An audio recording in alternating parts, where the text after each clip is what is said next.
the year ending 31/3/2019. We are asked to compute the business income for Mr. X for the assessment year 2019 to 20. Come to the debit side of the profit and loss account. Office expenses 45,000, sundry expenses 39,000, entertainment expenses 15,000, audit fees 1,000, legal charges 4,000, extension of building 6,000, depreciation on plant and machinery 23,000, salary to staff 43,000, bonus to staff 36,000, contribution to recognized provident fund 15,000, contribution towards unapproved gratuity fund 4,000, provision for GST 25,000, GST paid 38,000, payment to a national laboratory 49,600, and net profit is 1,82,000. Come to the credit side of the profit and loss account. The first item is gross profit 3,43,000, sundry receipts 11,000, bad debts recovered not allowed earlier 7,100, customs duties recovered from government but allowed earlier as deduction 32,500, gifts received from father 1,43,000. Coming to the adjustment, the first adjustment is Mr. X purchases a plant of rupees 30,000 for the purpose of scientific research. Neither cost of plant nor depreciation thereon debited to profit and loss account. Depreciation on plant and machinery and extension of building as per income tax rules comes to rupees 19,000. GST tax paid is rupees 38,000 and this includes interest for late payment of GST rupees 1,200 and penalty for evading GST rupees 10,000. Provision for GST is however paid on July 10, 2019. Salary to the staff includes a payment of pension of rupees 8,000 to the widow of a former employee. We are asked to compute the business income of Mr. X for assessment year 2019 to 2020. Explain the problem. The first expense given in the profit and loss account is office expenses which are allowable, sundry expenses are allowable, entertainment expenses, audit fees and legal charges are allowable, extension of building of rupees 6,000. This is capital in nature, but see whether any adjustment is given related to building. Depreciation on plant and machinery 23,000. So depreciation, regarding depreciation, see whether any adjustment is given in the adjustments. Salary to staff 43,000. So for each and every item, we must see whether any information, additional information is given related to that particular item. Bonus to staff 36,000. Contribution to recognized provident fund. Salary to staff is allowable business expense. Bonus to staff is also an allowable business expense. Contribution to recognized provident fund is also allowable, and contribution towards unapproved gratuity fund, it is disallowed. Provision for GST 25,000. There is an additional information related to provision for GST. GST 38,000. It is an allowable expense. Payment to a national laboratory for scientific research 49,600. For this, 150% is allowed as deduction. Come to the credit side of the profit and loss account. Sundry receipts, it is a business income. Bad debts recovered, not allowed earlier. Since it is not allowed earlier, for this current assessment year, we should allow. Customs duties recovered from government, allowed earlier as deduction. Since this is allowed already earlier as deduction, we should not consider this income. Gifts received from father, this is income from other sources, it is non-business income. Coming to the additional information, Mr. X purchases a plant of rupees 30,000 for the purpose of scientific research. That is, it is a capital expenditure incurred for the purpose of conducting scientific research. So this plant of 30,000 is fully allowed. Neither cost of plant nor depreciation debited to profit and loss account. As I told you earlier, the cost of plant is fully allowed because the plant is purchased only for the purpose of conducting scientific research. Coming to depreciation. Depreciation on plant and machinery and extension of building as per income tax rules is rupees 19,000, which must be GST tax of 38,000 include interest for late payment of GST rupees 1,200. Interest for late payment of GST rupees 1,200 is allowable, whereas penalty for evading GST rupees 10,000, that is for not paying GST rupees 10,000 penalty is disallowed. Salary to the staff include a payment of pension rupees 8,000 to the widow of a former employee. This is also an allowable expenditure because the pension is paid only to the widow of the former employee. And one more thing is extension of building. This is also, it is in the nature of capital expenditure, so it is disallowed. Any provision or reserve must be disallowed, but in this problem, provision for GST is allowed because provision for GST is paid on July 10th, 2019, that is before the due date of filing the return. And due date for filing GST return is July 20th, 2019. Since it is paid before the due date of filing the return, provision for GST is allowable. It is not disallowed. Let's now look at the solution of the problem. Net profit as per profit and loss account is 1,80,000. To this we should add disallowed items. Extension of building being capital in nature 6,000. Depreciation on plant and machinery. Regarding depreciation on plant and machinery, depreciation is given both in the profit and loss account as well as in the adjustment. What is given in the profit and loss account must be added to net profit. So we have added 23,000. Contribution to unapproved gratuity fund is disallowed. If it is approved, then it can be allowed.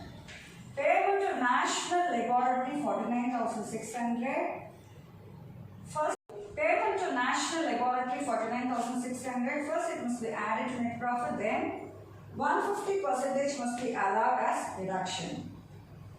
Penalty for evading GST. Any penalty is disallowed. 10,000. So the total comes to 92,600. If we add this to 1,82,000, the total is 2,74,600.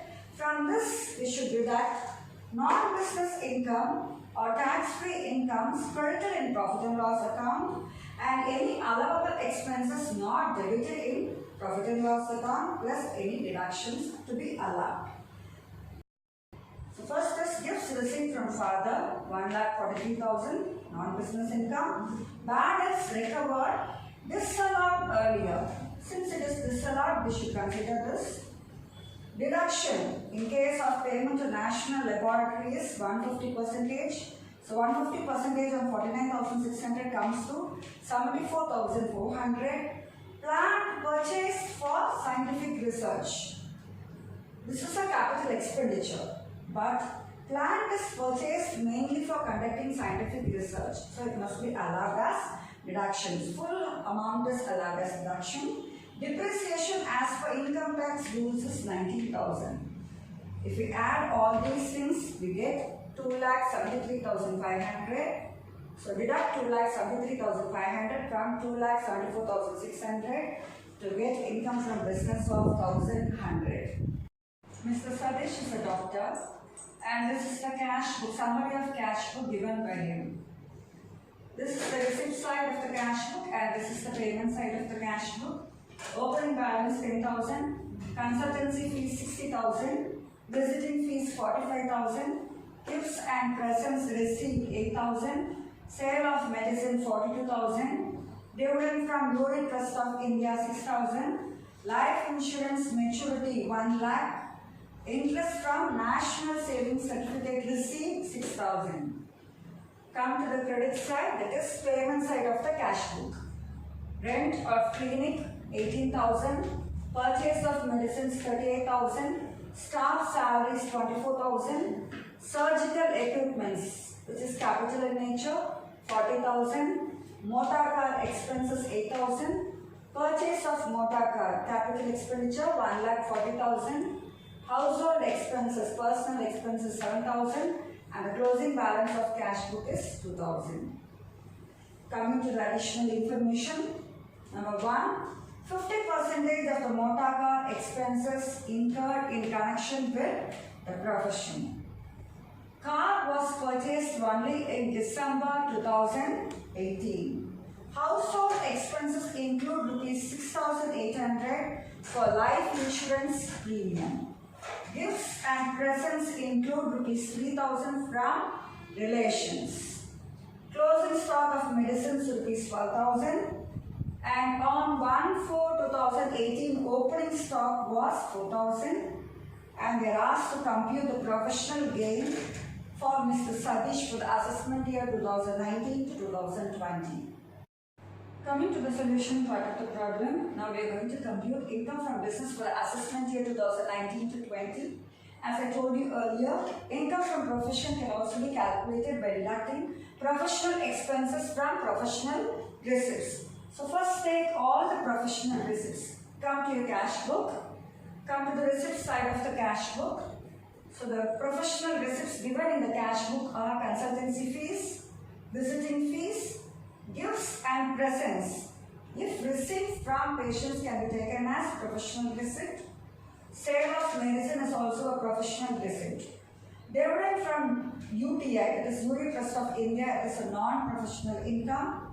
Life insurance maturity, it is also a non-business or non-professional income. Interest from NSC, that is National Savings Certificate, it is also a non-professional income. Come to the payment side of the cash book. Rent of clinic, it is a professional expense. Purchase of medicine, professional expense. Staff salaries, professional expense. Surgical equipment, this is capital expenditure. Motor car expenses, 8,000. So while seeing each and every item, see whether any adjustment is given related to that particular item. So next one is purchase of motor car. This is a capital item. Household expenses, it is personal expenses, 7,000, and the closing balance is 2,000. Add all the professional receipts. Consultancy fees 60,000, visiting fees 45,000, total amount of gifts and presents is 8,000, and out of 8,000, rupees 3,000 worth gifts were received from relations, so that must be exempted. So 8,000 minus 3,000, the taxable portion is 5,000. Sale of medicines 42,000. The total receipts comes to 1,52,000. From the total receipts, deduct the professional expenses. Rent of clinic 18,000. Cost of medicines consumed. We can calculate the cost of medicines consumed as follows. It is opening stock, add purchases, minus closing stock of medicines. Opening stock of medicine is 4,000. Add purchase of medicines 38,000. Minus closing stock of medicine 12,000. So cost of medicines consumed during the year comes to rupees 30,000. Staff salaries 24,000. Depreciation on surgical equipment 6,000. So the rate of depreciation for surgical equipment is 15%. Motor car expenses 4,000. The total amount of motor car expenses is 8,000. An adjustment related to motor car is 50% of the motor car expenses incurred in connection with the profession. So we can take only 50% of the total motor car expenses. 8,000 into 50 by 100 comes to 4,000. Next one, depreciation on car. The car was purchased only in the month of December 2018. Since the car was used for less than 180 days during the previous year, only half of the amount of depreciation can be deducted. The rate of depreciation for motor car is 15%.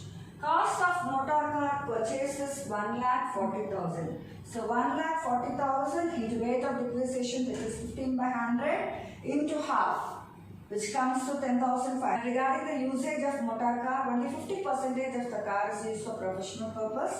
So from this 10,500, calculate 50%, which comes to 5,250.